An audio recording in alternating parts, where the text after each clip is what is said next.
There's an interesting reason why they named her Georgina.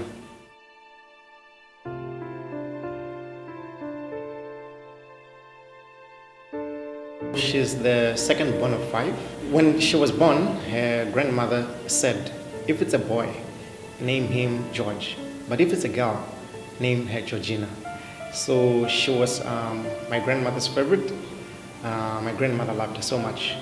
And she was a very amazing one in the community. She loved children, and she loved her son so much. I was born and raised in Limpopo, a small town called Ilim. It's a Tsonga community. So I went to Mahonisi Learning Center. My mother did adopt several of my siblings to come and stay with us. She took care of them. And actually, she was a mother to many in the community.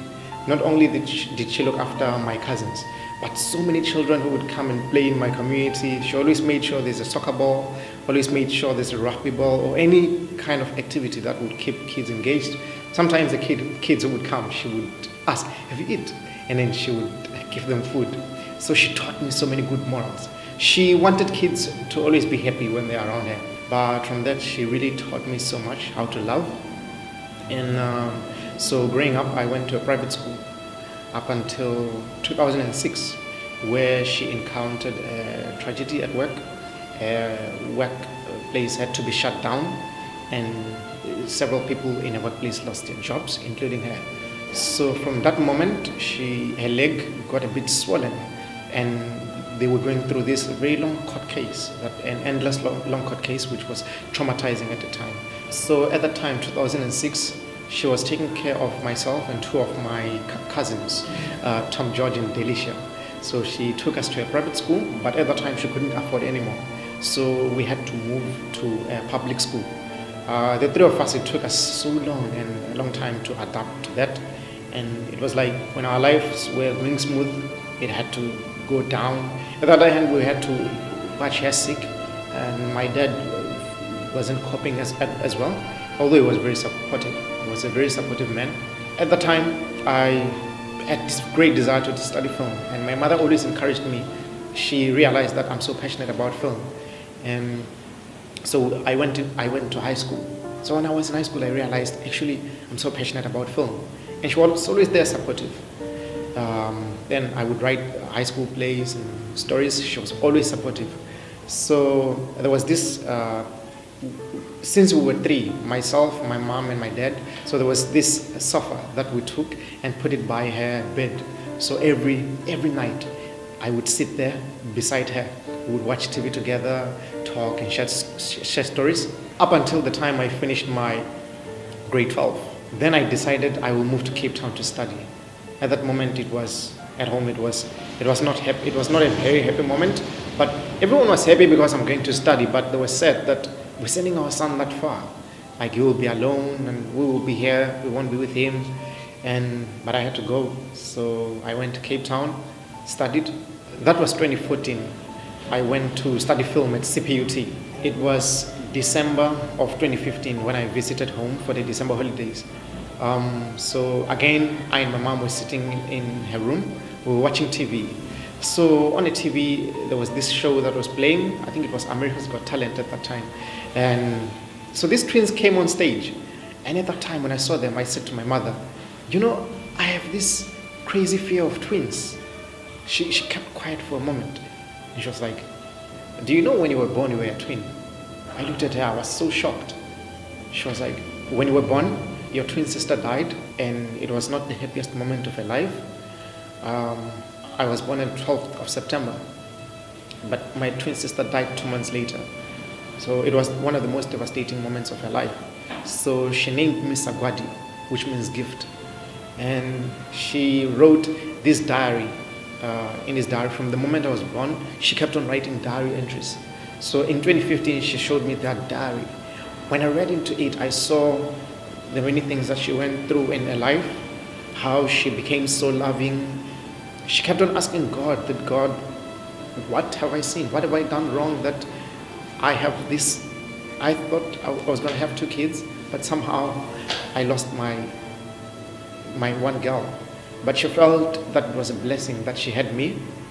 And she also told me that 6 years later, after I was born, she tried to have another baby. The baby was born on the 11th of September. She didn't get to see the baby. So the baby was born, but she was sick. And they took the baby away. And then the following day, which was my birthday, I was 6 at the time. So the doctors came and told her the baby died. So she was so devastated. She didn't know what to do. She was paranoid. And she spent 2 months in the hospital. She kept on asking God that, God, what have I done? That I failed to have 2 more kids. But she made peace with that she'll just have 1 child, which is me. Just after the December holiday, in January, the 5th of January, I had to come back to Cape Town. So my mother accompanied me to the bus stop, and I traveled back to Cape Town to come back to study. It was my final year at that time. So when I was here, on the 7th, my mother called me saying, son, I'm not feeling well. Every time when I walk, I feel so tired. I don't know what's wrong with my body. And then I was like, since I knew her to be a very strong lady, I thought, okay, it's one of those, small sicknesses. She'll be fine. So I didn't really take it serious. And then days went on. And then a few days later, I think it was the 26th, when she called me again, she said, son, I'm so sick. And at that moment, she got admitted to hospital on the 26th of January, 2016. At that moment, when she told me she got admitted at hospital, my mood went down because for all my life, she had never been admitted just like that at a high care center. And a few days later, it was the 30th, when my dad called saying, son, I think this is getting very serious. Your mother is very sick. I think you have to come home and see her. Maybe she'll get better. So that very day, I and my dad booked a flight. I went home. I remember other years when I traveled home, I used to sleep by my cousins in Johannesburg. Then I take a bus back home. But that day, I didn't really do that. I remember just sleeping at the airport, spending the night there, just waiting so that the following day I can quickly take a bus home. I so wanted to see her. I was scared and afraid that what could have happened. Then when I get home, I went straight to the hospital. I saw her. The first thing she said, son, come give me a hug. And I gave her a hug. Then she looked at me in the eyes and she said, don't worry, son. Everything will be okay. She was so different. She didn't seem like she has all that strength anymore, the strength that I knew that she had. She didn't look like a very strong woman that I knew. But the nurse told me, throughout the time she was admitted, she was never concerned much about her. She was always concerned about the people who were at hospital. She would ask the nurse, how is that person feeling? The person who was sleeping beside me, how are they feeling? Have they ate? But she was never concerned about her. She cared so much about other people. The nurse told me, your mother is very strong and very loving. She was always asking, how is that person's sickness? Is that person better? That's one thing that I learned about her. She taught me how to love other people, how to care about, even though I'm sick, but there are some people who are going through too much more sicknesses than me. I should always think about them as well. That's what she thought about when she was at hospital. How are they doing as well? And then I saw her on the 30th. I saw her on the 31st. And I saw her on the 1st. When I was there, the other days she didn't really pay much attention to me. She kept looking sideways. And she kept on calling me to either hold her hand, or sometimes her leg would be itchy. Then she would call me, son, my leg is itchy. And then I would hold her. I think by her doing that, I think she wanted me to hold her somehow for the last time, because she kept on saying to me, every time when I visited her at the hospital, she was like, son, my hands are itchy. Come, twitch my hands, scratch my hands, scratch my leg. And then, to me, I took it very light, because I was just young and I didn't know what's wrong. And on the 2nd, I and my aunt went to hospital as usual. When we got there, she was breathing with an oxygen support. There was like 5-6 nurses inside the room. I looked around. It seemed a bit intense, very tense. And we talked together for about 15 minutes. And it was a bit silent in the room. We looked sideways.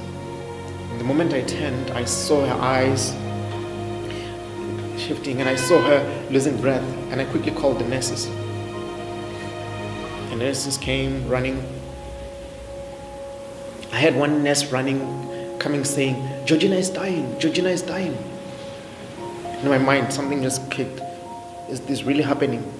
And then the nurses told us to run out, told us to stand outside, to wait outside. We waited outside for about 30 minutes to an hour. And the doctor came after an hour, after they tried to revive her. The doctor set us in his office and he told us just as how they tried to revive her, but they couldn't. And they told me she died. That was one of the worst memories that even today I still struggle to take it out of my mind. The way I saw her fighting to catch life, but life was leaving her body. After the doctor told me that, I cried so much. I ran into a room where she was laying. I touched her hands again. And her hands were so cold. It felt different to how I had felt her hands the time she was telling me that her hands were itchy. I had never seen her like that. I lifted her hand and she didn't respond. I was crying. It was one of the most sad and most painful moments of my life. I cried so much. And then I and my dad went home. We prepared a very nice funeral for her. And I said goodbye. And from that moment, I found, for the past years, I found it hard to accept that she was gone. And 2 weeks later, I came back to Cape Town. Then I would sit in my room. I thought to myself, my mother wanted me to tell people about her. She wanted me to write stories about her. I started writing stories titled Mother to Son and the Secret Letters to Mom. That's how I would communicate with her. And everything that I would do, I would write it down. Sometimes I would try to call her, but there was no answer. I've learned so much from her, and one of the important lessons that I've learned is that we're not strangers. We're all not strangers. When we meet, we should try to love and appreciate each other. No matter what someone has, even if you have a lot, you have little, but we're not strangers. Sometimes one day you'll meet someone, even if it's a little bit, they will help you, you'll help them. We are one big family. That's one thing that she taught me. She loved everyone. I love you, Mom. I'll make you proud.